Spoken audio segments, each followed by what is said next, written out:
ননিবালা, তপন, কোথায় গেলি? বলি কখন থেকে আমি খাবার নিয়ে বসে আছি। এই তো মা, আমি এখানে হরিদের বাগানে আম কুড়োতে গিয়েছিলাম। কতবার বললাম ওদিকে না যেতে, ওগুলো রেখে খেতে আয়, সব ভাত ঠান্ডা হয়ে গেল। তপন খেয়ে ফেলেছে মা, ওকে দেখছি না যে।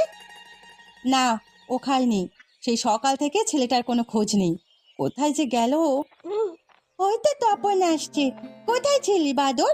মা তোকে খুঁজছে। মা, ও মা, কিছু খেতে দাও, খুব খিদে পেয়েছে। এদিকে আয় বাছা, তোর জন্য খাবার নিয়ে বসে আছি সেই কখন থেকে। কোথায় গিয়েছিলি তুই? অপুদের বাড়িতে গেছিলাম মা, পথে পোস্টমাস্টারকে পেলাম, তিনি এই চিঠিটা দিয়েছেন। চিঠি? এই সময় কে চিঠি পাঠালো? কাকা বাবু ছাড়া আর কে পাঠাবে? দেখো, উনি লিখেছে। দাঁড়া, পড়ে দেখছি। হ্যাঁ, দাদাই লিখেছে।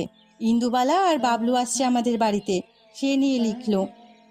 ইন্দু দিদি আসছে, তাহলে তো অনেক মজা হবে রে দিদি। হ্যাঁ রে, এবার ওরা এলে পলাশডাঙ্গা বিলে পদ্ম তুলতে যাব। গতবারে যাব যাব বলে আর যাওয়া হয়নি। এই যে দুষ্টুমির পরিকল্পনা শুরু হয়ে গেছে। গতবার কি হয়েছিল মনে নেই? পুকুরে স্নান করতে গিয়ে সবাই মরতে বসেছিলি। এবার কিছু হবে না মা, আমরা সাঁতার জানি, বাবলুও নিশ্চয়ই এতদিনে শিখে ফেলেছে। ওরা কবে আসবে মা? কিছু বলেছে? স্কুল তো বন্ধ হয়ে গেছে। কাল আসবে বলল। তোর বাবাকে বলতে হবে স্টেশনে গিয়ে নিয়ে আসতে। ওদের বাবা মা এবার আসবে না। আমিও বাবার সাথে স্টেশনে যাব মা, ওখানে অনেক বড় রেলগাড়ি আসে। ঠিক আছে, যাবি খন। এখন আয়, খেয়ে নে, ভাতগুলো সব ঠান্ডা হয়ে গেল।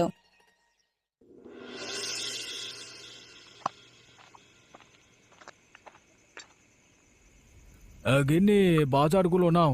ছোট মাছ আছে, তাড়াতাড়ি কেটে ফেলো, না হলে নষ্ট হয়ে যাবে। এতক্ষণে এলে? আমি অপেক্ষা করে শাক রান্না করলাম। তা তোমার আসতে এত দেরি হলো কেন? আর বলো না, আমার চাকরিটা চলে গেছে গিন্নি। তাই আর একটা কারখানায় গেছিলাম কাজের জন্য। ওরা বলল এ মাসে আর লোক নেবে না। সে কি গো, কাজ না থাকলে সংসার চলবে কি করে? হাতে যে টাকা আছে তাই দিয়ে এ মাসটা চলে যাবে, কিন্তু ভাবছি সামনের মাসে কি করব। কাজ না পেলে বিপদে পড়তে হবে। ও নিয়ে তুমি চিন্তা করো না। 1 মাস সময় আছে তো, তার মধ্যে একটা না একটা কিছু ব্যবস্থা ঠিক হয়ে যাবে। আচ্ছা, আজকে কি পোস্টমাস্টার কোনো চিঠি নিয়ে এসেছিল? পথে ওকে পেয়ে